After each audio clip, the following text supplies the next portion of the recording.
Қайырлы күн, құрметті достар. Бүгін 25 сәуір. Міне біздің бизнес партнерларымыз келіп жатыр. Жұма қабыл болсын сіздерге. Ағамыз анау Зайсаннан келіп отыр. 1100 километрді артқа тастап, осы бизнестің қыр-сырын меңгерейін, үйренейін деп келіп отыр екен. Аға, бір-екі ауыз айтып жіберсеңіз. Атыңызды айтып таныстырып. Менің атым Ақылбек, фамилиям Қабылда, Зайсаннан келіп тұрмын. Мен біздің бизнесіміз өркендей берсін. Мына жетекшіміз осы Егутты бізге әкелген Марат Тайкешев аман есен қатарымызға қосылсын. Әмин.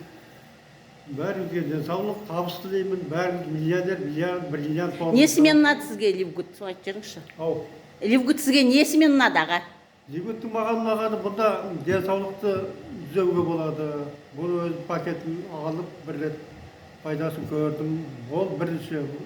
Одан кейін ол арзан, бұлар өнімдері, басқаларға қарағанда.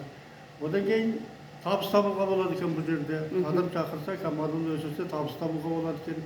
Ол бір, одан кейін оны мұраға қалдыруға болады екен, бала шағаға. 100 жылға келіп отыр ғой, ашылды ғой компания.